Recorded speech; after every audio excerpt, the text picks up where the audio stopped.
Hi, everyone. Welcome. We're so excited to see you. Oh my gosh, I'm going to get teary. There's so many great names on here. Wish I could see all of your faces. Welcome to Learn at Work Live. We are so excited to have you here. We're going to be talking about how 6 Minnesota agencies worked to get unstuck together. And I am so excited to introduce you to my esteemed panel of professionals who are going to share their experiences. Please be sure to stay engaged with us in the chat. We want to hear from you. We want to hear how this resonates. We want your questions. I will be trying to keep track of all of those, and I will save them up till the end in most cases. But if there's something that we can ask in the middle, I will try to do that as well. But don't be shy. We want to hear from you. Thanks for taking the time to be here with us. Just to tell you a little bit about Learn at Work Live, this is something that we're doing through the Alliance for Community and Justice Innovation. That's where I come from. My name is Alex Walker, and my co-founders and I have tried to cultivate some ideas and some really innovative things that are happening across the country, and we want to share it with you. And that's what Learn at Work Live is all about, a way to bring innovators and leaders together to talk about how to do their best work and to fill your brains with lots of ideas about how other folks have done it and to learn together. So we're so excited to have you here. There's folks from all over the country and even Canada, and we are just so excited to have you all here with us. So without further ado, I want to introduce you to my esteemed panel. These are some incredible folks, and we're going to start by introducing you to Rachel. Rachel, you want to say hi to everyone? Hi all, nothing will make you feel smarter and cooler than Dr. Alexandra Walker calling you a leader and an innovator, right? So my name is Rachel Miller. I am the statewide evidence-based practices coordinator in Minnesota. I work for the DOC, but in my position, I really help coordinate our EBP trainer groups and initiatives across the entire state through our other delivery partners as well. I got into the implementation science training actually from our amazing people, our amazing partners in Ramsey County, mentioning how much they got out of the training and how much they loved it. And I instantly wanted to be a part of it. And so we brought ACJI into the department and trained a bunch of our staff. And so that's how I got introduced to it. And now I am officially part of the cult. I mean, part of the group. I'm a convert. I love it. I love everything about it. I have found that through my work of EBP training that now that I know what I know about implementation science, I can't unknow it. And it's all so linked. And so I'm here for it. And I'm so happy to be here today. Thank you for having us. Thanks, Rachel. Welcome. What about you, Stephanie? Hello. Hi, everyone. I am Stephanie Buelow, and I am working for Scott County Probation currently right now. And I am an evidence-based practice coordinator within Scott County, Minnesota. How I got involved in ACJI was my previous organization. About 4 years ago, a small group of us started and got to join the ACJI ILA, or Implementation Leadership Academy. And we grouped together, and since then I've gotten to attend an additional, I think it's called the 1.2. So I'm here for it, just like Rachel, just continuing to evolve in that knowledge and skills around implementation. My current position in Scott County, I help with planning and implementing new projects and initiatives that are really connected to evidence-based practices. So I'm really happy to have this knowledge in my wheelhouse and continuing to learn. And we're going to talk about today how we connect that together as I learn with all of these great folks. Thanks so much, Stephanie. So glad you're here. Hi, Shawn. How are you? Yeah, Alex, good. Thanks for having me. Good to see everybody, some familiar names, and I love seeing everybody from all over the country. It's the coolest part.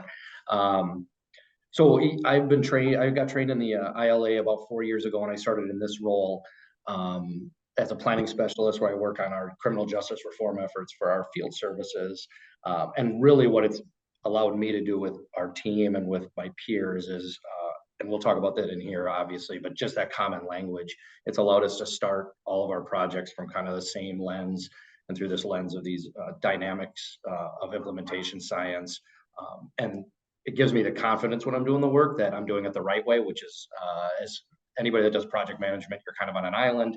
And it's a very nice set of skills to have, to be able to show people the work we're doing and that we're doing it in the right way with the best practices we have right now. So I'm really excited to talk about it, and thanks for having me.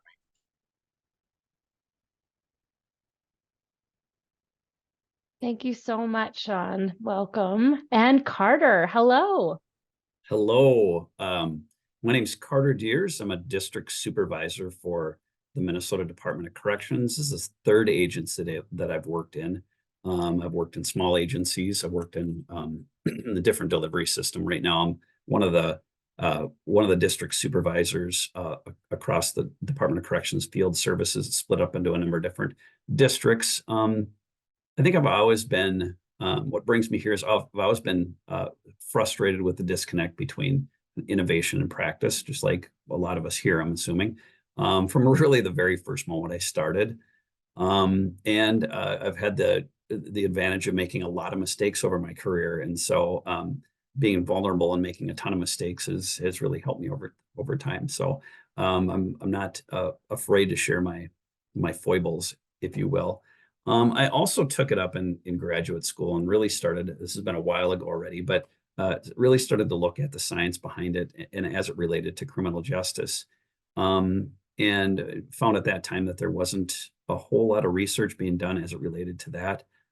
So I did a little bit of work then. And then of course I saw ACJI's work and I wanted to light my stuff on fire that I'd already kind of created. So it's been nice being a part of a community where we can talk and commiserate together. So thank you. Well, welcome to my esteemed panelists. We're excited to have you here. I also have my colleague Allison Brooks here on with us, who is helping us from behind the scenes. As my colleagues here signaled, how we all met was around implementation science. And just so all of you who aren't familiar with us know, that's what the Alliance for Community and Justice Innovation is all about. We really, through our experience, we're all practitioners. We have about 120 some years of experience across the four of us. And we came together almost 20 years ago now, but don't do the math on that, to say, like, how come all these great ideas that we're trying to put into practice are falling apart, fizzling and fading, not working, and really got into the science behind implementation. So really focusing on how things are put into practice more than any given what that we have to put into practice. And that's where we come from. And so when you hear things like Implementation Leadership Academy and Implementation Science, these are some of the training programs that we offer and do and how we met these amazing folks. But that's not what today is about. Today is really about learning from these folks what they've been able to do with that information, with a common language and lens. How have they been able to come together after the academy was long done and really do some incredible work across different delivery systems? And so I'm really excited to share with you and let them tell you stories. So here's what we're going to be covering today. We're going to be trying to paint a picture of what implementation, so how we put things in practice, look like before Academy and after Academy, and how they've been able to use this as a launching point to really create opportunities to do implementation science in practice across the state. So it's pretty cool. Well, I think you're going to love it. So we're going to talk about case studies. We're going to talk about the creation of an implementation community and what that's been able to bring, how it's helped, even some unintended consequences that were pretty positive, and then think through kind of what's next and where they're going to go from here. And so what I'd like for you to do, if you can, if you're close to a computer, you can even use your phone. We're going to be trying to engage with you in a few different ways through Mentimeter. We have it pulled up now. You don't need to answer the question. I just want you to be ready that we're going to ask you to go to Menti and answer some questions along the way. If you go there right now, there is a question up and ready for you, but don't answer it yet because we're going to tell you a little story first before that happens. Okay. And so just know that we will get you there soon. So without further ado, let me pass it over to Rachel to tell us about the statewide case planning implementation. So I'm sure that many of you will relate to the story that you're about to hear. And so as I'm talking through this, feel free to jot down anything that resonates with you, or just kind of check the boxes in your head, like, yep, we've tried that, we've done that, we've been there. Because I know that when we went through Implementation Leadership Academy, it felt really good to think through things that were really relatable when we applied the concept. So several years ago, I don't think I want to say how many years because that ages me, but let's say 15 years ago or so, we really started to make a push in Minnesota to try to statewide implement case planning. And at that point, we had been doing sort of a hodgepodge of effective case management training, different agencies doing different things, some people going as far as utilizing motivational interviewing, most people only going as far as doing risk need assessment training. So we were really all in different places.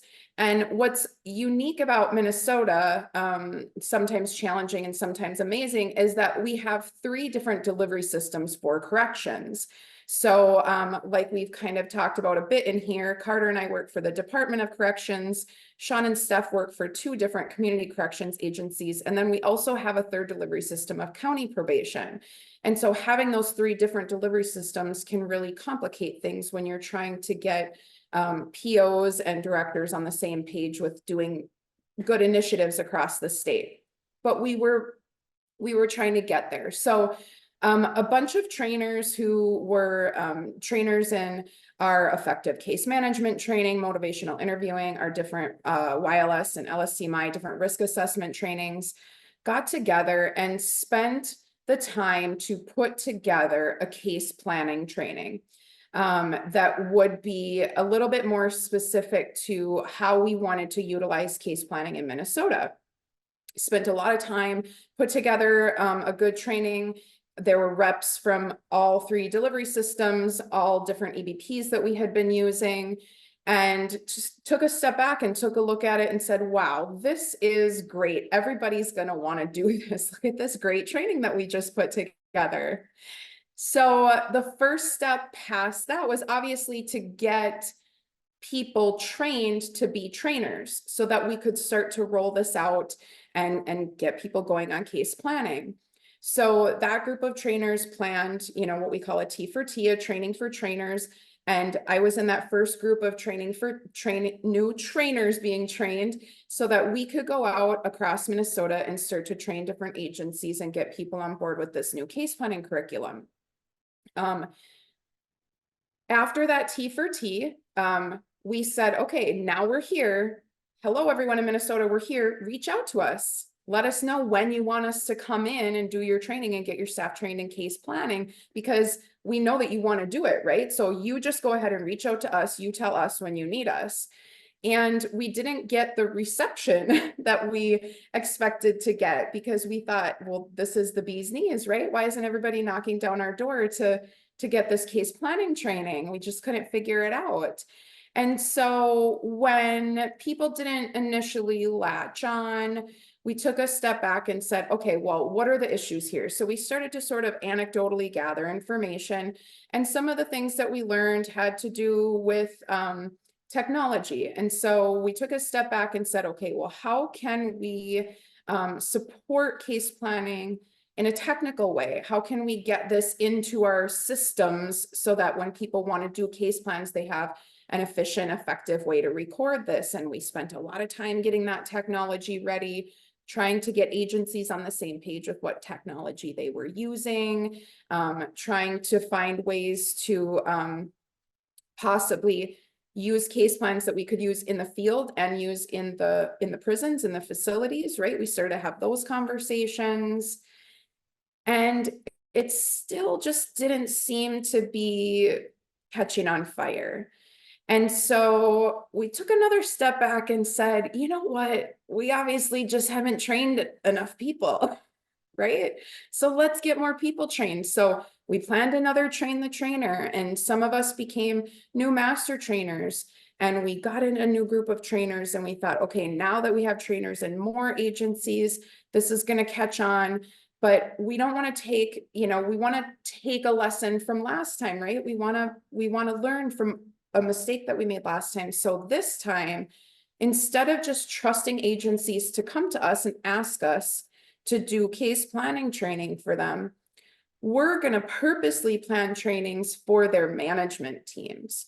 We're going to get their supervisors involved. We're going to get line supervisors and management involved, and we're going to train them, because if they understood case planning better, then they would support it more, and then they'll bring us in, and then we'll get to train their staff, and then this will just take off. And so we broke up the entire state, and the trainers went out and did multiple trainings across the entire state. We revised the curriculum so that it was really keyed into management and supervisor level. And we thought, this is the thing.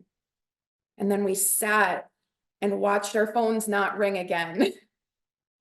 And we thought, but this training is so amazing, and the supervisors seemed so engaged when we were there. Why aren't they calling us to come in and train? So we took it up the ladder a little bit to some of our advisory committees that helped to support, our hodgepodge of EBP across Minnesota. And we said, hey, we know that this needs to be happening. If we're not all doing it, it's not going to really catch on. And it's not going to serve our clients as well as we could be serving our clients. We knew that way back then. And so we got some support to say, okay, you know what, here's what we'll do. We'll make some policies around it. Because as soon as you make a policy, everybody is going to be on board. And we thought, yes, that's what we've been missing, right? We haven't been bossing them around enough. And so we made some policies around it, and we said, okay, now this is the rule. If you're supervising this level of client, your agency needs to be utilizing case planning. It worked when we implemented risk assessments. We said, you can't transfer your people out if they don't have a risk assessment before you ask for a transfer. So we'll do it for case planning too, and then people will catch on. And I'm going to share something with you guys. It didn't happen. They didn't care about the policy. We were shocked they didn't care about the policy. So then we said, okay, well, you're not going to listen to our policy. We're going to put timelines on it. If you don't start case planning by blank, then, except there was no then. And even if there was a then, people weren't bought into it. And so that then would have been ineffective anyway. And so we thought, well, you know what? The problem is that we need more tech support. Is this starting to sound like a bad dream, right? So we went back and we thought, oh, well, because only half the agencies are on the same technology, we need to get the other, and this one big agency is on different technology. And once we get that big agency on this technology, right? And it was just this loop over and over again. And so once those policies didn't work and the technology didn't work, then what we found is we had individual agencies that were looking at the material and thinking about starting case planning, but then they were saying, well, we'd be doing it, except this format doesn't work for us, or we don't have our own in-house trainers, or we don't have this, or this, or this, or we'd have to do it this way, or this way, or this way, right? And so then it started to become this little ticky-tacky agencies trying to do it in a different way, or using different formats or different formulas. And so we thought, well, that's not going to work. We need to get more trainers. Because if we had more trainers, that would solve this problem. And that's where we're at still. No, I'm just kidding. We've made some progress since then, but this is this loop. that we were in. We were stuck in this loop over and over and over again. And that cycle just continued. So Alex is going to go to the next slide here in a second. And this is going to be your first Mentimeter little poll. So go ahead and go to menti.com and enter that code in, or just use that QR code. And you're going to see as that first question, what implementation roadblocks did you hear in the story? So some of you will be more familiar with some of the roadblocks, but some of them are pretty obvious. So go ahead and choose as many as apply that you heard in this story that I told. What were the roadblocks here? And Rachel, while everyone is filling out their Mentimeter, I'll show the results so you can all see it in just a little bit. I can't help but hear this story as like a tale as old as time. We have some OGs on this call with us who I'm sure can resonate that whether it's motivational interviewing or case planning or epics or sticks or STAR or any risk assessment or any change big or small, we have a tendency to go through the same cyclical ideas, try the same things out over and over and over again. And when they don't work, we just kind of, the way you were describing it, you just go back to the top. We'll start again with technology and then work our way down, hoping for that different result. So I can't wait to see what folks are sharing and saying. I'm going to show you these results so that you can see them. Let's take a look and see where things are at. So what did you hear in that story? We heard time-bound constraints, train and pray models, technical solutions to adaptive problems, policy-driven solutions that don't really get to all the people stuff, and that organizational culture. Such a good point. So you're hearing it all, Rachel. It sounds like they heard all of the roadblocks that you experienced. Is that what you're seeing here? Yeah, they nailed it. And like you said, Alex, we didn't know where to go from there. And so we would just go back to the top, try again, maybe it'll work. And if we tweak it just this much, it's going to work this time. It's gonna work. It's going to work. It's got to work. So here's the thing about implementation that we've learned over time. We all have similar challenges. So this probably sounded familiar for you, at least I'd be willing to bet. And now we want to know, what have been some of your bigger implementation challenges? So stay on that screen that you're on. I'm going to switch the question. What implementation challenges have you had? And this is just a word cloud. You can enter in as many as you want, I think, and say whatever you'd like to say.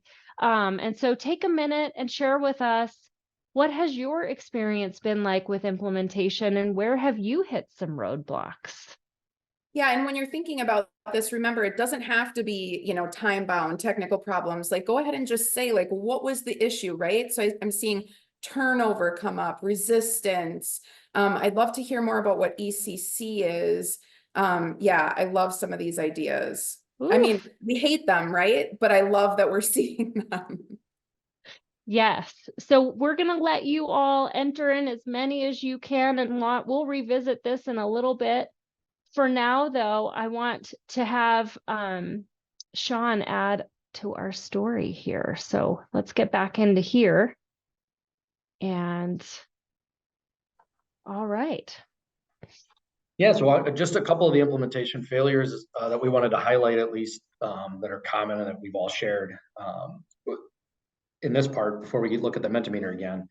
The first one of these is this idea of change immunity to change. This is certainly, I'm sure we've all experienced this at multiple levels, multiple times. I know I have throughout my career. It doesn't just impact our staff and our field, obviously. It's common throughout most fields of work. It's in human nature to resist change. It's difficult for all of us to change. It's difficult for our clients to change, right? Technical changes, anything like that.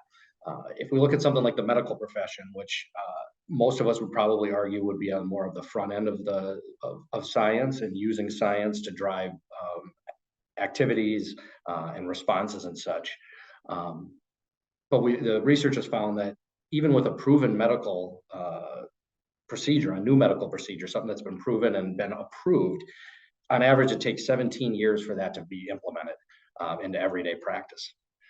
So when we think about that, the amount of education that somebody goes through, if anybody has a family member that's a doctor, the amount of schooling they have to go to, people that are truly driven by data and data informed, and everything is kind of related to best practices and what the best way to do things is. Even at that level, when we're trusting people with our health and our lives, and people that are supposedly and apparently completely bought into science and such, it still takes, even in the medical field, 17 years to get over that concept of we've always done it this way, right? So it's not an uncommon problem for us. We can share all the data we want. We can share meta-analyses. We can tell people to trust the research and such, but it's human nature to question it. It's human nature to push back against change. If we train for EBP, like Rachel's great story was, we trained. Has it been implemented? It's slowly, obviously, as she said, it's starting to get there better.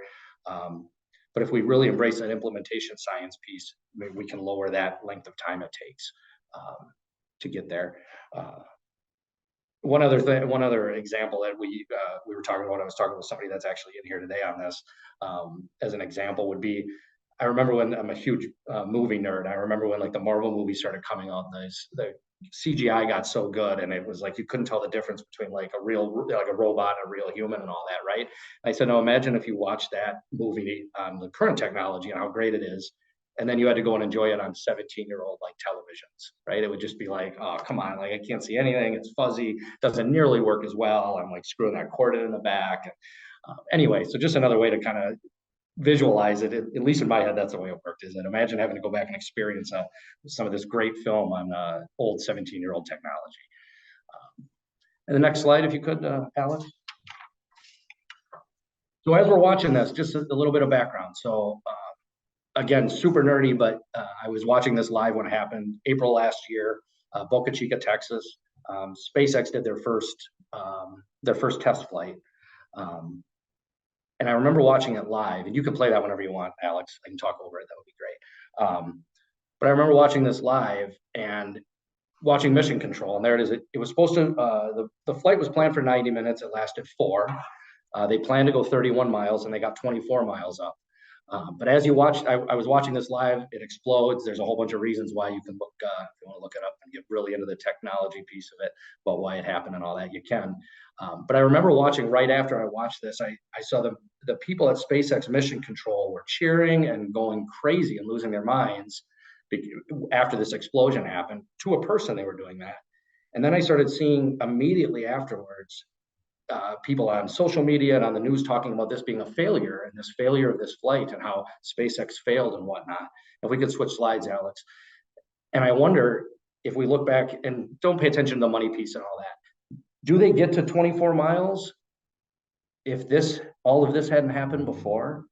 Do they even get a 4-minute flight if these are all failures? Well, if they quit right here and say, yep, after this, that's too much, we're never going to make it, right? And you look at, so that idea of failing forward is a huge one for us, is that can they get to the 24 miles? Can they even get to the 4-minute flight if they don't have all of these, what could have been classified as failures? And when the response was, boy, they failed last year in the first video, I would certainly classify that more as a success, considering what they came from and all the learning that they had to do to get to that point. So just this idea, this fear of failure, this idea that if something goes wrong, that it's a failure, is that idea from ACJI and the implementation science, is to fail forward, use it as a learning example and something to make changes. And I think I read just a little bit ago, I was looking up some more about it, and I think they had 60 some changes they made, even after that last flight to failure, and 69 changes to go do their flight last November. That was even more successful. So again, just the concept of failing forward as an implementation challenge. I love that. And Joe is mentioning the WD-40 example, right? And how their name comes from the number of times that it took for them to get it right. 39 fails before they got it right. And how important each one of those was as a learning opportunity. Or even a local company, 3M in Minnesota here, with Post-it notes that get discovered because they're having mistakes being made in a type of glue. Well, right. Okay, you can do it into something else. So yeah. And what a win, because I have Post-it notes everywhere, I would say. So let's take a look at the word cloud. I want to go back over there and just see what everyone had to say. And then I'm going to ask all my panelists to come off of mute and share with me what you see in this word cloud, because it's pretty cool. Look at all these. Look at all this stuff. So what stands out to you? Culture is the first one that I even saw it before we switched screens. It was kind of in the center, and you could see. Again, it's such a common thing, and we hear about it all the time. And then it's obviously very I can't think of the word. It's interesting to see that everybody experiences. It's a common thing. Yeah, it eats that strategy for breakfast, lunch, and dinner, right? Yeah, I'm also seeing too many initiatives. This has been a conversation in several meetings this week of, if everything's important, nothing's important. Trying to really zone in on what is the most important is so tough. Yeah. I think when I look at this, I think that it's all mixed together, right? And that it's complicated. You can't pick one out and say that's it. And you look at I think you look at things that are technical and things that are adaptive, or the culture, and they're all mixed together, and they all inform each other and influence each other. And so I kind of think it's of that. So Yeah, I would really agree. And something that sticks out to me here is this values misalignment on here. It keeps moving around, but it keeps finding my eyes, which really speaks to the culture, which is in the center. But when we misalign our values, and we have a program going because it values over here, but it's not, talked about and throughout, and the values throughout the organization, then we get this result here. We get lack of buy-in and fatigue and burnout and lack of support, and all of those things come from that really culture. But I really hear that one. Yeah. One of the things that I'm looking at that's said in different ways, things like not my job, not their idea, so there's this piece about resistance and buy-in, but there's also this piece of like, whose idea was this anyway? And is it a good idea? I wonder if you all could comment about the importance of feedback. So when we talk about implementation science at ACJI, we're talking about kind of 5 things: people, data, culture, leadership, and feedback. And so I wonder, what have your experiences been with that feedback piece, and how have you used that to your benefit?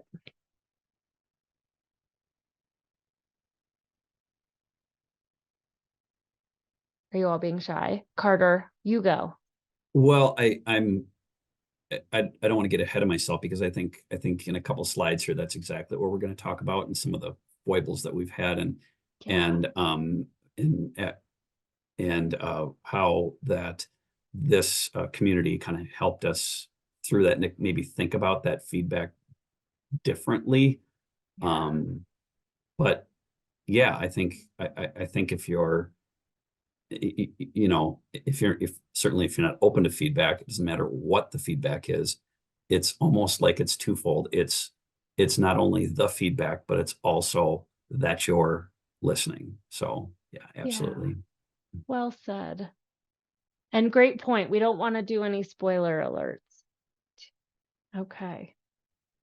Awesome. Well, we will revisit some of these things. These are all good. And I hope that the takeaway here for our participants here is that you're not alone, that these challenges are common when trying to implement anything. And that's where the science of implementation can be so exciting, because it offers a new perspective and lens on what to do with all of this stuff, which are in many cases signals of change and what happens when people are involved in change. So let's get back into it. I want to let you all hear from Stephanie about the implementation community that was created.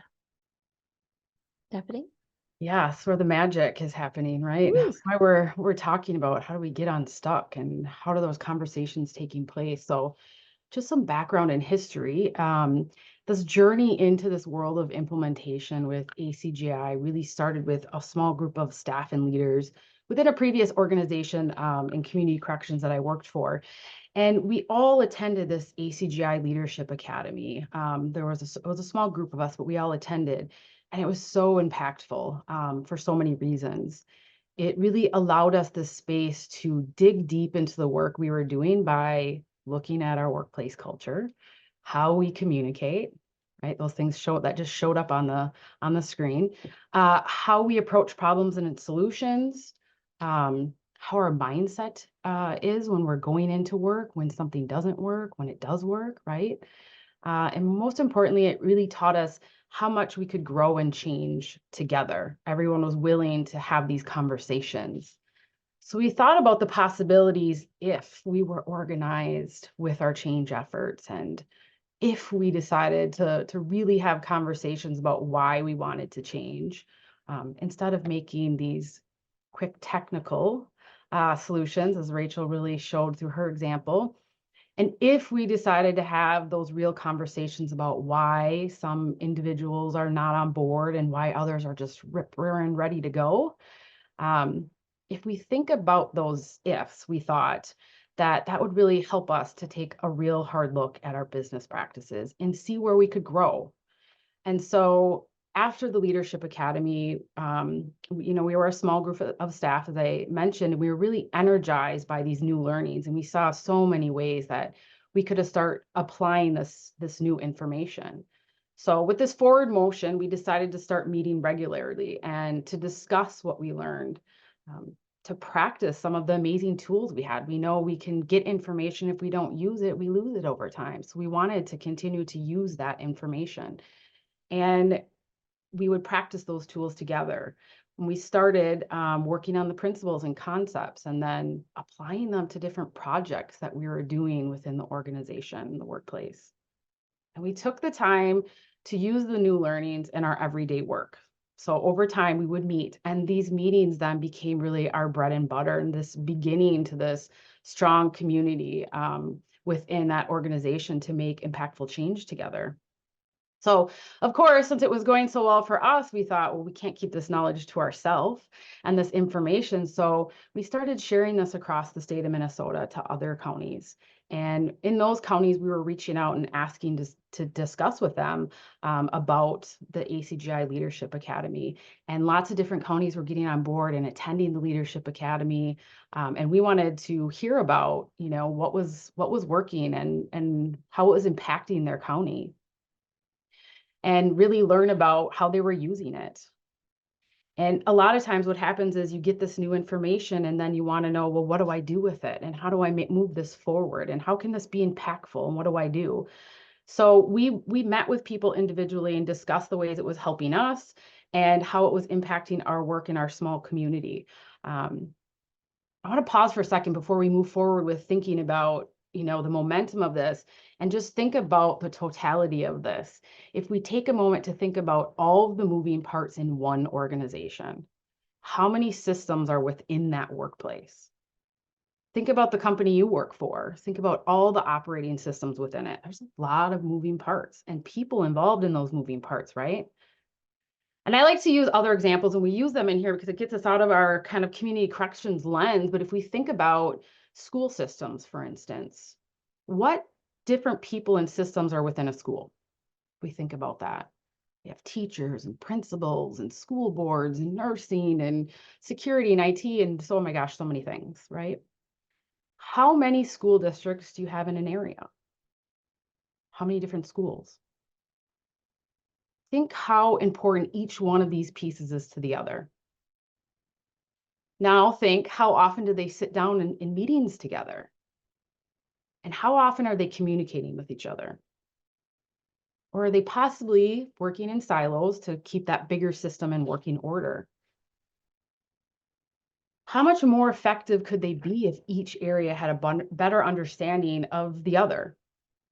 And how many more systems could they connect and create a more cohesive culture within that work? They're all working towards the same goal, but how are they connecting it? Right? So if we go back to my example from where we started with the small group of us and then sharing it across the state of Minnesota on community corrections, that was, what we were thinking about. And that was the momentum of ACJI Leadership Academy that took course with many other counties across the state as they were starting to attend this academy. And once those other counties, completed the Leadership Academy, our small ACJI leadership group, we saw this as an opportunity to open it up to the whole state, to connect those systems, as I just talked about, across the schools. Let's connect it across community corrections. Let's collaborate our work, which has the same goals. When we discuss this in our small work group, we discuss how positive it could be to have this larger collaboration across the state versus each county doing everything separately. So we reached out, and every person within the state of Minnesota working within community corrections who completed the Leadership Academy was invited to the monthly meetings. And then it became the Minnesota ACJI Leadership Group, right, across the state. So this little thing to this bigger, pretty impactful.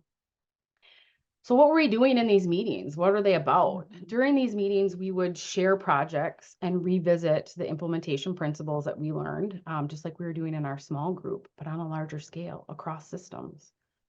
And what we learned was that we're all going through the same struggles. Rachel pointed out one, and I could think of that in our small little, in the agency I was before, and how that shows up.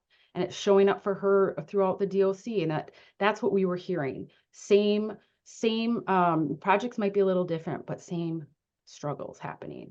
Many of the issues or barriers that were showing up or presenting themselves as the same, although the projects were different. So we learned how to take the implementation principles and then apply them to the project we were working on within our group. And we would share how that was working or how it wasn't working, how it was showing up. And this environment was so very impactful for all of us who were sharing our projects and looking for feedback. People would come to the meetings and present ideas that connected the principles. And then we would work through different ideas and troubleshoot how to find success within the project. The people who were sharing, they got this real-time feedback from other implementation professionals, which is really neat. And we talk about issues or roadblocks, and they'd get that impactful feedback. But what also was happening was the people giving the feedback, they felt that they learned something because they got to see how it mirrored something happening in their work. So just hearing that was like, wow, that's happening in my work too. And they were applying it to projects or things that were happening. So applying those same learning and ideas, we could attempt to try to get different outcomes within our different organizations. So it didn't matter if the project was something everyone was doing. It was about the work being the same, because it really helped us to learn how to apply the principles for impactful implementation in our work. So this is really where the magic and the learning was happening, in the connection across the systems within these meetings, and where we learn about each other and we were better understanding each other, and we got to learn how to make lasting, impactful changes to our work areas, but it connected to the larger picture as well. That's so So I would ask, think about examples of how systems don't talk to each other in your workplace. And if they did, how would that connect things more? How could you do this and help connect processes? So now we're gonna share some examples of projects and discuss the projects that we discussed within our groups, and let you know how we talked these things through and how we got unstuck in some areas. Thanks, Stephanie. What a great visual for how to, different song, same dance, help support each other and really push each other. Because sometimes you can only see what you can see when you're kind of in it. It's part of what I love the most about your community. So Carter, can you tell us a little bit about how this group helped you to get unstuck with the coaching pilot project? Absolutely. For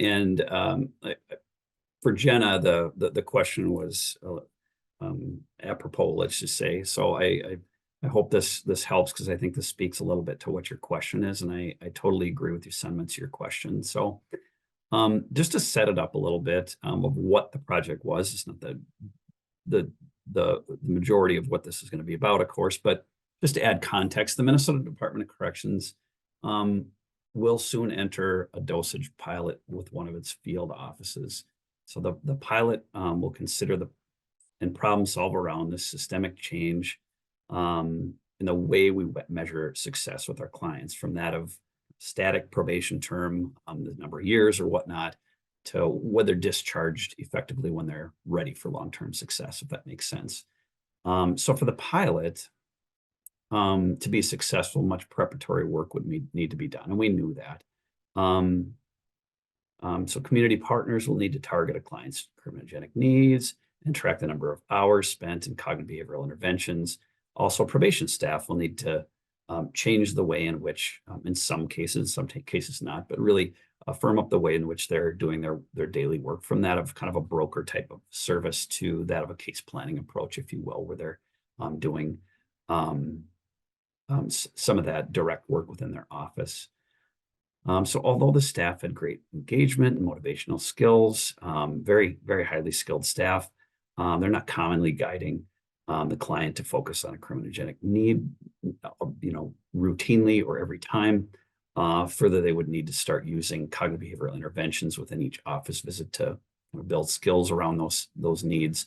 Some were, some weren't, and so we really wanted to firm up some of those skills, or they would need to, in order to start this pilot. So the focus of those planning for the pilot was then on kind of coaching the agents to support the change in which they interacted with clients on a daily basis. So the committee was formed and a coaching model created. The model was research-based. It was feedback loops built in it. It was simple enough for any supervisor to be able to pick up and use. There were also volunteers to the pilot to pilot the coaching model. So really good stuff going into it. We felt really good about it. Each respective coach discussed the pilot with prospective agents to be coached. The coaching model pilot group then kicked off the pilot with an event intended to create kind of some energy around it, around the process. The plan seemed to be a pretty good one. So supervisors and other coaches would work with staff. Coaches and staff would give feedback on the process and the metrics built in for the progress. Further, we would have periodic communities of practice to build our own skills as coaches, and the agents were encouraged to do the same. So after the pilot was launched, however, participation was slower than we kind of expected. While we knew there would be an initial fear of providing some audio recordings and some hesitancy around that, was a little more than we expected. So it soon became apparent that although the tool may have been a good one, we thought through was based in science, the pilot participants remained hesitant, and we really didn't know why. And so some might have not embraced that their job was changing. We didn't really know. As such, they're not embracing the challenge. So others were reluctant to be out front as leaders in the department as well. And some thoughts that we were thinking at the time, but we really didn't know. So with this, some coaches within the pilot were second guessing our decisions. Was this our abilities? Was the staff ready? Is this the right time? Are we the right people to do this? Some of those things we think. However, the need was not about timing in the project. The problem was that we overlooked the necessity to listen and stay curious with our participants. And this is where we're going from here. So we decided to tell our story to the newly formed multi-agency implementation science group, while the initial outline we designed for the next focus group was kind of designed to build enthusiasm and really kind of be a hurrah kickoff. The group helped us shift the focus of the event towards really engagement, listening, and displaying our own vulnerabilities. And with this, I think that the idea was to kind of not only listen, but engage people in that listen, kind of call people in to listen, right? The pilot committee did have some focus on culture work. However, the project timeline was a little bit more linear and nimble, not quite as nimble as we probably should have been. So with the new design, after listening to the multi-agency group, the day was split into 3 segments designed to allow the coaches to model vulnerability, then to foster honest discussion. The result felt uncomfortable at first. However, it quickly became apparent that the agents wanted to be heard and to speak. This forum allowed them their voice and feelings to be heard, some of the vulnerability that they felt. In the past, we had been reaching to get participants to engage. Now, with a few changes to our approach, agents were speaking freely and were able to have open dialogue. Now, with this, I mean, things don't change immediately. However, if there's no feedback loops, if there's no open and honest and vulnerable discussion, then you're kind of stuck. And that's kind of what we were initially. And then after this, we had that open dialogue where we could make changes and really forward that culture discussion where people felt as though they could be heard and honest with us. So since that time, participation in the pilot has slowly increased, and we're even slowly scaling it up to other districts. Also, and since that time, we've had 2 additional coaching pilot focus sessions. The new approach to designing these sessions has become that of skill building, vulnerability, listening, working side by side, and always moving the needle on culture. So thank you. Thanks for sharing Thanks. that, Carter. I just think it's such a gift to be able to bounce things off of other people's brains and, think, oh man, why didn't we think of that? And then you make some small shifts and have some successes along the way. Shawn, I believe you have another example related to the AIM project. I do have another example. And thanks for that, Carter. So I was hopelessly stuck, very much so. This project, and it's still ongoing. It might not have hadn't been for this group, but we're redesigning how we respond to client misconduct kind of from the ground up. We were hoping it could just be a couple of tweaks to our current practice, and it ended up being kind of a full rebuild. I had just gone through ACJI, so I was very excited to try and craft my work group in a way that tried to meet all of the things that I had been taught. And we have a really good work group. We had some community providers. We had a former client of ours that we were paying a livable wage to. We had internal staff, internal institution staff, field staff. So I thought we were all set up great. And the group did phenomenal work for quite a while. And we had our whole kind of process map kind of figured out and built and what we were going to do.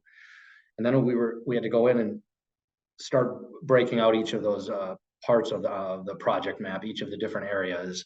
And we got to this one area and I could not get out of it. Rachel had mentioned before, stuck in a loop. And that's, as she said that, I wrote that down in my notes here to talk about, because that's what it felt like.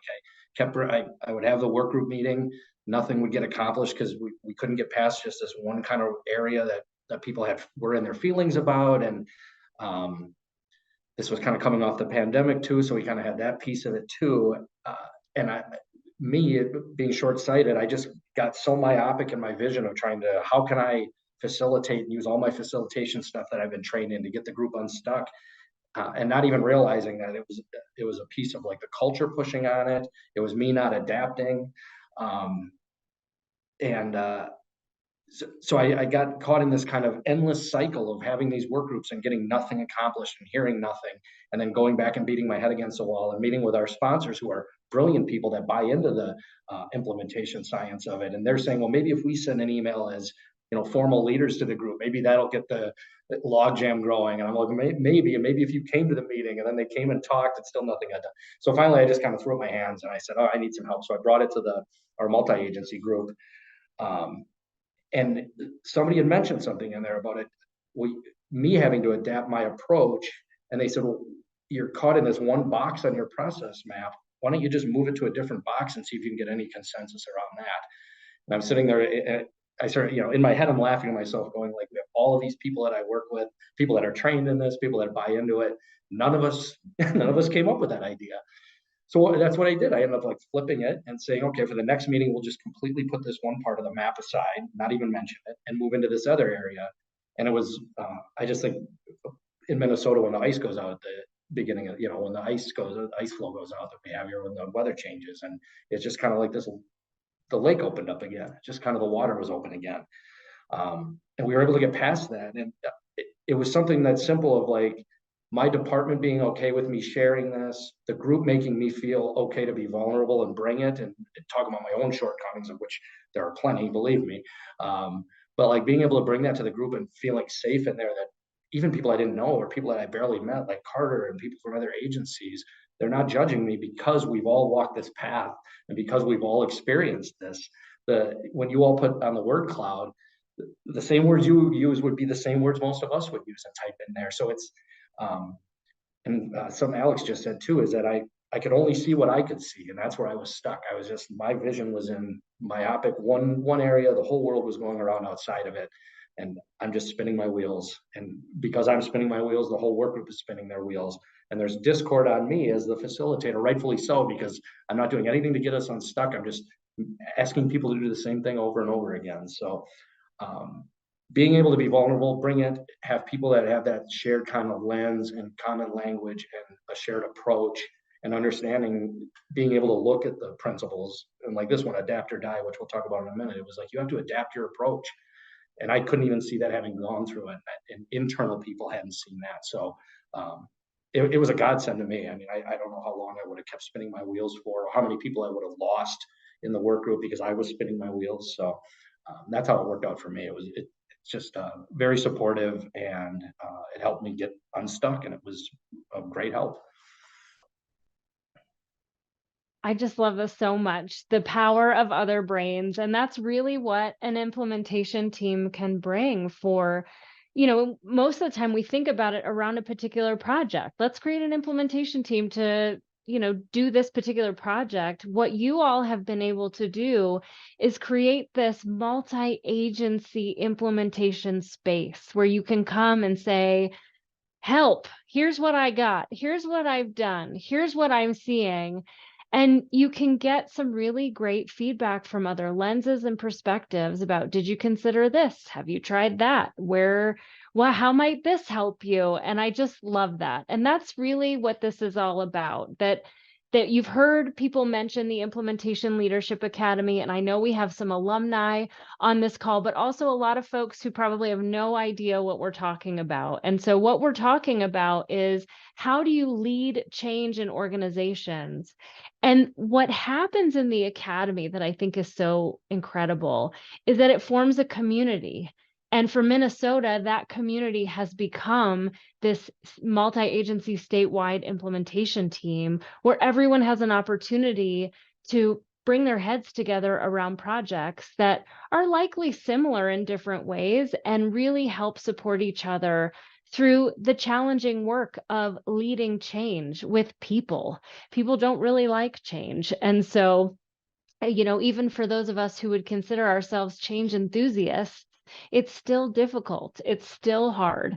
And that's why, even when your doctor says, if you don't make changes, you're probably going to die soon, still only 1 out of 7 people actually makes those changes, according to the recent research. So, we just don't like being told what to do, nor do we like making changes, even when we should.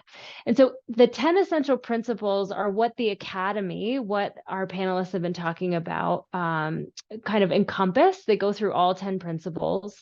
But the idea here is really what you're hearing, that there are some tried and true strategies that we have in our system that have a tendency to make us think a certain way, get us into that loop. Let's create a policy. Let's put it in a performance plan. Let's train everyone again. Maybe we need more trainers. And those kind of 2-step processes to implementation haven't proven to be all that effective in most human serving spaces. And so the 10 essential principles offer a new way of thinking about change, how to get outside of those strategies and think about some different ways. To Shawn's point, adapting or dying, to what Carter was talking about, leading hearts and minds by including people and engaging people in the process through feedback and other things. Really trusting the vision so that when things go wrong, we're expecting it, we're planning for it, we're ready to address some barriers. And so there's all sorts of pieces and parts to this. The point here is, though, that the 10 essential principles and the Implementation Leadership Academy were not the solution at all. They were the catalyst to bring together brains with common language and lens to really look at important projects, some of which had been around for a long time that weren't getting any traction, and take a new, fresh look at how we were going about doing it. Not what we were doing, but how we were doing it. And so when you think about leading change and these principles, I'm going to give you a little bit of background on each one of these, because I want you to think about when you hear about bringing together this implementation community with different stakeholders and different departments doing different things, how do you think they were able to help? What principles do you think were helping them to get this success that they've experienced? So trusting the vision, just briefly, is less about the vision, although you should have one. It assumes that you have one, but more that you trust it. And that's because if you look at principle 2, Murphy hates us. And that means that what could go wrong will go wrong. And it is actually a signal of change. For many of us, and as Carter spoke to, when you start experiencing resistance, when you start experiencing barriers, some of our go-to responses is maybe we shouldn't do this. Maybe we're not ready. Maybe now's not the right time. And so that's when you can really leverage the vision that you have and say, is it part of our vision? Am I trusting that vision? I need to trust it enough to get through the bumps and barriers. Principle 3, be comfortable being uncomfortable, is all about that resistance piece. It's all the people stuff, all the things that we do as people when we don't want to change, to hopefully not change because we prefer status quo, and getting really good at being able to sit in the discomfort that naturally comes up with change. Shawn mentioned adapt or die. This is all about addressing adaptive problems, which are people problems. We have a tendency to really focus on the technical stuff, the tangible stuff, the things that we can touch and feel, when, as we all know, there's all sorts of stuff going on below the surface that feels squishy, feels more difficult to wrap our hands around, but those tend to be the things that get in the way. One of our biggest adaptive challenges that you all mentioned in the word cloud, culture, right? So principle 6 is all about culture, but we can't really address culture without failing forward and failing often. It's that point that Shawn was making about SpaceX, which is that with all failure is learning, and there's opportunities to say, okay, what worked, what didn't, how do we adjust, how do we go? And culture is a great example that we often want things to change and change fast and to see the fruits of our efforts come to fruition really quickly. But these things take time, just like culture. And when we don't have a culture that quite supports what we're doing, we have to be willing to take that time to get there, and to work on it, and to work on the stuff that doesn't feel super tangible. Lead the Hearts, Lead the Minds is all about engagement. How do you get highly engaged teams, and how can you think through whatever implementation effort you have going on through the lens of engagement of people? How can I build buy-in? How can I connect this to people's why and their understanding of their role and why they do this work to help bring people along? Being intentionally infinite is all about that time piece, that this stuff takes time, effort, energy, and intentionality. And we have to be willing to do that over time for the long haul, because as soon as you take your finger off the pulse, oof, all your efforts kind of start getting eaten away. Taking the leap has to do with how we can get stuck in our what if brains. Stephanie was mentioning that. What if this goes wrong? What if that goes wrong? What if all the things? And that really, in order to get the learning and harvest the learning, to be able to fail forward, to be able to adapt, to be able to get comfortable being uncomfortable, we have to actually start doing stuff. So that is taking the leap. And then, of course, my favorite is savoring the journey, not forgetting that we're having small wins along the way, that sometimes our ambitions are so big, what we want to see and what we can see so clearly, if everyone would just get in lockstep, is so clear to us that we can forget that we're having all these small wins along the way and making incremental change across systems.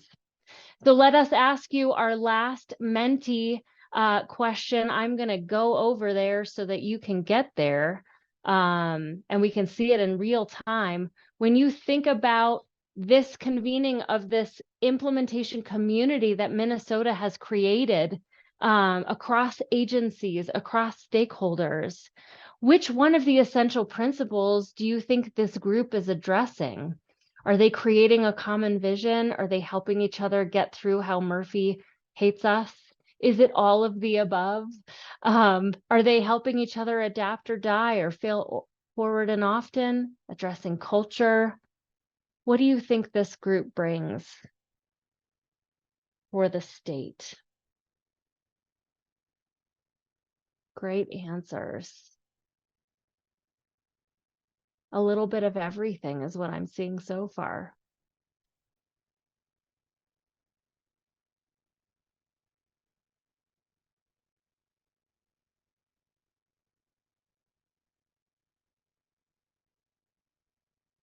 All right, look at this. So Stephanie, I think this gives you some good things to work with. When you think about this group and what you've been able to accomplish by creating this group and then adding more people to the group and creating more opportunity to talk about what's going right, what's going wrong, and everything in between, what would you say has been the most important parts? How would you connect this process? Yeah, such a great question. We talked about earlier, connecting this work across the systems, and I talked about how impactful that work was that we're doing across the state of Minnesota because we're together. And we're learning from each other, and we're understanding that struggle is normal, as Shawn really talked about, like just struggling through it, and it made us all feel really normal. It normalized that. And it's to be expected in that change process. And if we didn't have each other, we would sit and wonder what it was like, for others, or maybe wonder if anyone else was struggling too. And how would we find the successes then? It's that feedback piece that was a really big connection for us. And instead of wondering, we took the chance and started working together so we could feel connected and we could grow together in the understanding of the different processes across the state. I think one of the really cool things during our growth is that, we're learning to be comfortable being uncomfortable, which that's such a win when you're talking about things and you think, well, I got this and I can do this, and then things don't work and you have to really get uncomfortable to try new ideas. And there are many projects where, we've discussed how change can be hard, and it can feel like this wall is up, but we've learned that together, that is when change is happening, as you talked about, and being able to be comfortable being uncomfortable is the key to making that change. Because when that starts happening, it starts to feel like, oh, I don't want to move, right? And then you have to lean into it. And then us sharing our experiences of that icky feeling of like, oh, it's the way, I don't know, do we go forward? It just really allowed us in real time to hear from each other and share those experiences and feel heard and feel like we're not alone. And this is part of the process. I definitely learned about failing forward together is the best way to learn. And I love Shawn's example for that. And we talk about that because failing forward means that we're taking moments of these non-successes and we're learning from them. They're actually learning events, right? They're teachable moments where we can learn to either be really mad about it or we can learn to grow. We can choose which direction. And we talk about that and how important that is. And failure is where learning takes place. And we say, oh, wow, we tried that didn't happen, or we tried this. And someone else says, I tried this and it didn't happen, right? If you think about how many times have you had something not go your way? How many times have you thought, if I would have done it this way, or if I would have done it that way, or if I would have did it different? We learned that if we don't try, then how will we know if anything works? And having the group to talk that out is super important and impactful because we learn from each other, and then it allows us to lean into those moments and look at them as those learning events. A big piece of this implementation leadership for us is leading with the hearts and leading with the minds, which is really that engagement and enjoying our work together. Although the principals really taught us that, we want to connect with each other and we want to make change, we knew it really had to come from a place of engagement and the joy of working together, so that we could bring that to the table and we could be there for each other. And big piece of that is we're all working towards the same goal. Our projects may be a little different, but a lot of things across the state of Minnesota, even with our different delivery systems, are some of the same tenets in it, right? So it's like, what else could be more impactful if we come together as a team and we have this great team of people with different viewpoints and different ideas, cultivating change? Like, that's singing music to my ears. And it's really neat process. And as we meet in our leadership group, we take the time and we try to savor the journey together and celebrate these small successes that we talk about along the way. Shawn's small moment that he talks about is not so small because, wow, did it open the floodgates, right? And we try to make these lasting changes and talk about it. And although change can be hard, as I mentioned, it happens, and it's not the destination we're trying to get to. We want to be in that process. We want to savor the journey and talk about the successes and the failures together along the way. And for us, we do this by creating this motivation and ambition and contributing ideas to each other. I think our relationships in this group and is cultivated, in our immediate workplaces with people and relationships, but then working together on a larger scale has really helped us to sustain the momentum moving forward. We support each other's ideas. We give feedback when we need to get through something, and everyone's very open to hearing things and allowing the space to be there so that we can contribute and feel motivated together to create that change. And what we learned in our collaboration and connecting the process is that our relationship it's part of the work that gets overlooked, and instead we can get focused on technical changes like policies or procedures, and this can seem really overwhelming to correct or to change. But when you use the principles that we've talked about and you just shared of implementation, we can really collaborate the process with each other and purposefully engage and discuss issues that need to get worked out by focusing on adaptive changes and having those conversations and mapping the why. Why is this? What's behind it? Why do we do this work? Why do we want to be a part of this work? Why do we want to be a part of the change? Why?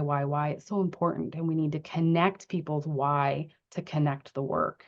And I think we're all connecting that within our group too. The biggest takeaway when looking to connect the process is that all workplaces have workplace culture. And depending on where you are in your workplace culture, we've mentioned this, it can eat your strategies, as we've learned, for all of the meals and some snacks in between, right? But you need to grow as a team of people who can get you through this and overcome what can seem really impossible, and continue to have the discussion on why, and motivate each other to really, want to keep working to make the change when it feels sticky and the culture's getting in the way. Most change can't be done with the technical solutions, which I think we know all the time. There's a place for them, but that means that we need to lean into those adaptive change that needs to be addressed, and with adaptive solutions, which is people solutions. So connecting with others and working together, I think, is how we really found a way to work through the culture, to build the strong relationships that all contribute to this desired change and to really connect the process. Thanks, Stephanie. So we're getting close to the ending, everyone. I just want to give you a heads up. If you have specific questions for our panelists, please share them with me or share them in the chat, through the chat, either with me directly, or you can put it for everyone to see, because I've been collecting them, and I'll have a chance to offer some questions to some different folks here. But for now, you've mentioned that you've had your own implementation struggles, which thank you for being human and working in human organizations, because that's how it goes. Based on that, we want to challenge you. When you think about the implementation challenges that you've had, which of the principles might be worth focusing on in your organization? And so I'm going to go back again, one last time, over to our Menti. We can see where things ended up here. We'll go to our last question. Are there principles, and I know some of you just have a cursory understanding of them, but what would you like to focus on? Do you need a vision that you can trust? Do you want to get better at preparing for the barriers? Is there something about discomfort that you'd like to be more comforted by? What about that culture piece? Is that getting in the way? Or getting better at failing forward and failing often, or adapting when things come up? Do you want more buy-in across your agency with leading hearts and minds, or being in for the long haul and being able to be committed to things over time? I love seeing all this populate in real time. It looks like for now, culture is king is leading the way, which doesn't surprise me. That is kind of where all of our brains are at in many cases, that you can do all sorts of great work and have lots of resources. And sometimes culture just gets in the way. This is awesome. All right, so we'll let folks answer here, but just know that culture in many ways is an adaptive space. It is about people and their mindsets and how they show up at work. It's also the habits that we have and the structures, the rules that we follow and the rules that we don't. But there's a lot of things that you can do to take culture out of the invisible and make it very visible and tangible. One of those things is simply to just start talking about it. You know, what is our culture? How does it impact how we show up? And so this is a great list, and we would challenge you to start working on these things and thinking about, how can I do something around this for myself and for my teams? And if you get stuck, we have this amazing group of panelists who have willingly given their information, which I will be sharing with you in a little bit, so you can reach out to them and ask them about it. So let's see what these questions might be. I have a few of them written down. So Rachel, I'm going to start with you. One of the questions that came up is along the lines of, we keep doing more and more and more. How do we stop doing some things? And what has your experience been with that? Probably similar to everyone else's experience, right? We keep saying yes to things. We don't say no to enough things. So I think when you think about trusting the vision, I think that's one thing that can really help you sort of discern through what are the things that are, what need to be our primary focus, what can we let go of, right? What things align with the vision that we're headed toward, and what things are sort of getting in the way, or not necessarily getting in the way, but aren't a priority right now, because this is our vision and this is the direction that we're heading. So I think if you can really get on the same page and trust where you're headed, and having that trust in your team or your organization or whatever it is that you're working in, to say like, yes, we align with this. We agree that this is the direction that we want to head. Then it allows you in those conversations to talk through some of those non-negotiables and to say out loud without questioning yourself, right? I mean, I think that was one of the unintended consequences of this group for me personally, is going into other meetings and having the confidence to apply the principles in that meeting that's totally unrelated to any of the other implementation stuff we're talking about. And for me to say, if this is the vision of the work that we're doing, but this is what we're being asked to add on, how do those things align? And if they don't, perhaps we think about deprioritizing that and having other people sort of understand that, because we've built that trust, we've built that engagement with each other, and we trust that this is the direction that we're all headed. That's great. Thanks for sharing that.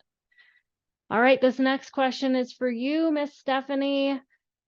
As your group got bigger and bigger, how did you create some structure? Like, is it just a free-for-all where people show up and talk about whatever, or how do you organize this?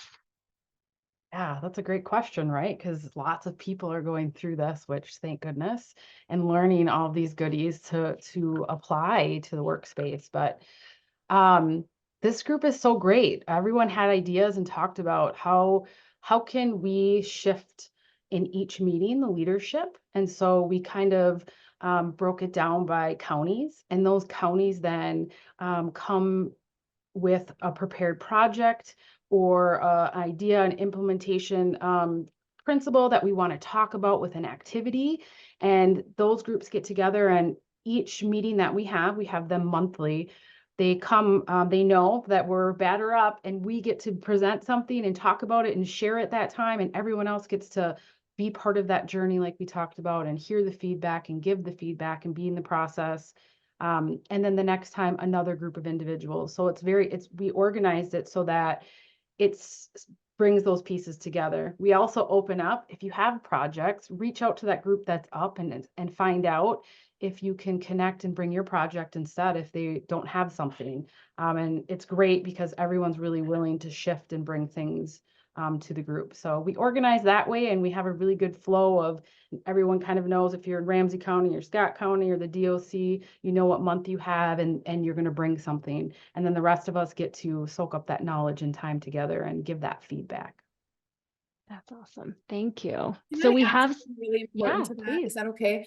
Another thing that we did in one meeting, because we had a couple people kind of asking questions about, like, do we have a trust tree here? And, you know, where does this go? And so I was really glad that one of those participants brought that up, because it allowed us as a community to talk through that and talk about how do we maintain the trust amongst each other? What are the things that stay here? We sort of leave titles at the door. You know, we can share sentiment, right? But we're not sharing what people are specifically saying. And so, like Shawn and Carter were talking about earlier, it really has allowed us to be vulnerable with each other and trust that, like, this is the community right here. Like, we know that we have the same kind of vision in mind, is helping and supporting each other. That's awesome. That was one of the questions, Rachel. So well done. I loved it. That was great. And I have two more if we can quickly go through it. I just want to get to the slide that has all your information on it so people can reach out to you all. So know that we're going to be sending you the video and a tool that you can use if you want to think about implementation teams or learn more about it. So that's coming to you by, you know, probably end of next week. But here's all the contact information for our amazing panelists. And while I'm giving you a chance to gather that and collect it, Shawn, I wanted to ask you, one of the questions had to do with how much did this new lens and language shift your approach, and how much has it been able to shift your organization's approach as a whole? Yeah, for me personally, I mean, when I got this job, I took some courses and ended up getting like a project management certificate, because that's kind of what my job is. But I'll just say unequivocally that the implementation stuff is what I use far more often than that stuff. And I think a lot of that project management stuff is actually technical in nature. They talk a lot about like pathways and all the other things, if anybody's gone through any of that. So for me, because we're in a people business, the project management stuff, which was a lot of IT people and such, it just didn't resonate with me because of the clients we serve and the work that we do. So for me, it's been more on a personal level. It's allowed me to kind of approach the work in a way that takes into account that we're dealing with people and not just technical things like computers or something like that. And from an organizational lens, they've allowed me to shift like Rachel had talked about, shifting priorities of projects and things kind of based on what other things we have going on, and really being able to look at our initiatives as kind of a service delivery package, and that it's all of this is in totality of serving that client at the end of the day. So if some things have to slow down because other things are popping up, that's where it's been really helpful for me, is being able to speak to it, and then not speaking to it of, I need help because I don't know how to do my job or I'm failing. It's, well, the science says this is the best way to do it. So that's why I want to approach it that way. So it's allowed me to speak from a background and a place of knowledge and best practices with leadership, with our formal leaders. So they understand that it's not me saying it as employee or to make my job easier. It's really that this is the best way to do it. And that's what's really been good for me. That's great. Thanks for sharing that, Shawn. Last question, Carter, you're under pressure. You've got about like 45 seconds here. When it comes to sustainability, what has been your experience around, for lack of a better word, incubating, protecting what you're working on, protecting the vision so that it can sustain over time? I guess I have a clarifying quick question. Is that in relation to this group or the things that I would do in my work? It sounded to me that it was more like the things you would do in your work. How do you prevent these things from fizzling and fading over time? Yeah, so this group is helpful too, so it's, I think, to put in place systems where there were no systems before. So it's like, for example, we meet monthly, and I look at that as a system for me to stay fresh, for me to stay vulnerable. And honestly, a system in place, for example, with this group, the minute we start to present things like a dog and pony show and bring ego into it, it's the minute that we become just like any other meeting. And I don't want to say other meetings are ineffectual, but in fact that there needs to be systems in place, just like coaching systems. So if I was to put in place a coaching system that has embedded within it some culture work, systems in place with the meetings that I run that have an implementation bent to those within that meeting. And so I try to embed some of these in the things that I'm already doing periodically, if that makes sense. So great strategy. Thanks for sharing that. Well, we are quickly running out of time. A couple things for you all to keep in mind. Of course, we're going to send you that stuff. We do have our next Learn at Work live, which is strategic planning as a discipline and not a document. It's really about how leading change and thinking through the lens of implementation science can help you do strategic planning better. There's a link in the chat. Thank you, Allison, if you want to sign up for that. We also have an Implementation Leadership Academy. If you haven't joined us before, you can always check it out on our website. I just want to say thank you to these amazing folks from Minnesota. Thank you for sharing your experiences. I'm sure folks are going to be reaching out to you, and we will be sending you all sorts of stuff. So if you want to get in contact with Rachel or Stephanie or Carter or Shawn, please don't hesitate to reach out. Before you jump, make sure you check out the chat. There's all sorts of goodies in here. So if you can stick around, if your why isn't strong enough, you will not accomplish your what. Great point, Blake. Stay in the scope of the project, avoid drift, comparing vision with intentionality, what's important versus just urgent. Fantastic. Herb mentioned, the best policy is worthless if you don't implement it well. Such a great point. So many good things. Great to see you all. Hope to see you again soon in our upcoming Learn at Work Live or in our academy. Take care, everyone.